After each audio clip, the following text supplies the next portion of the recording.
Sometimes parents want to know, is it really appropriate for me to be talking to my young children about something like transgenderism?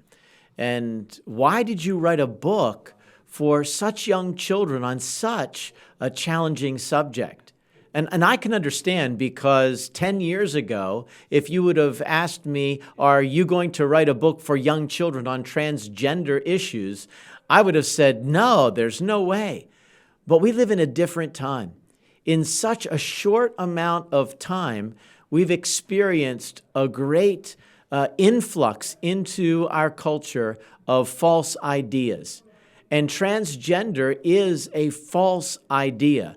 They say that what you are on the outside is not what you are on the inside. And that is in every transgender book for children. That one girl, for example, says, I may have a boy's body, but I have a girl's brain, suggesting that while she has the biology on the outside of a boy, inside in her head, she's actually a girl. And science is now saying that, in fact, that's true. If you think that you are a different gender than the one you were born with, then you should change. And our youngest children are going to be confronted with this, because the older children in high school are going to start to think about gender changing. That's happened in the high school near where I live. There are several students who are changing their gender in high school. So what happens? What happens when a teenager, a boy, comes dressed as a woman to school? Well, everybody starts talking. And everybody is taking pictures. They're sharing it on Instagram and online. And middle school students, they're looking at their phones and they're seeing those pictures. Well, middle school students are not discerning.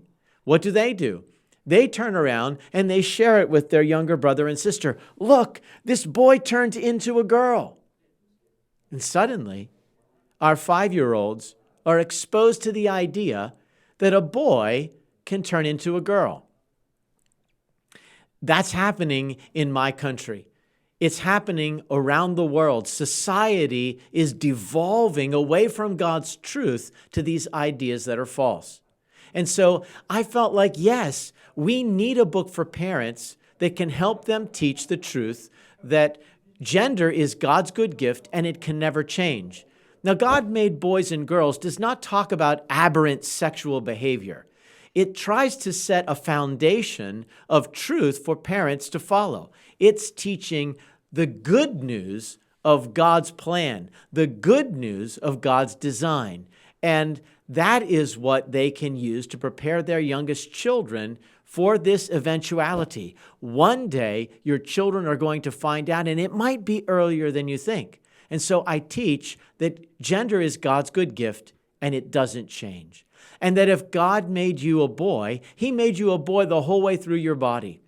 Your chromosomes have God's special code, XX for girl and XY for boy. And I want the kids to know that if God created them to be a girl, girl is in their hair, in their nose, in their ears, their eyes, in every part of their body. Now that's something we can teach our youngest children. We can affirm gender as being God's good gift. And let's move away from gender stereotypes.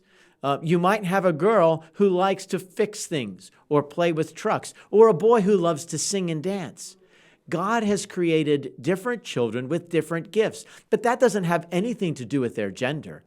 If a boy likes to sing, that doesn't make him a girl. If a girl likes to play with trucks, that doesn't make her a boy. So let's avoid gender stereotypes, which I also teach in this book. Let's build a foundation for our children that will help them defend against the false idea that gender is fluid and it can change. So the day that they are told or shown a picture on a phone, they'll know the truth.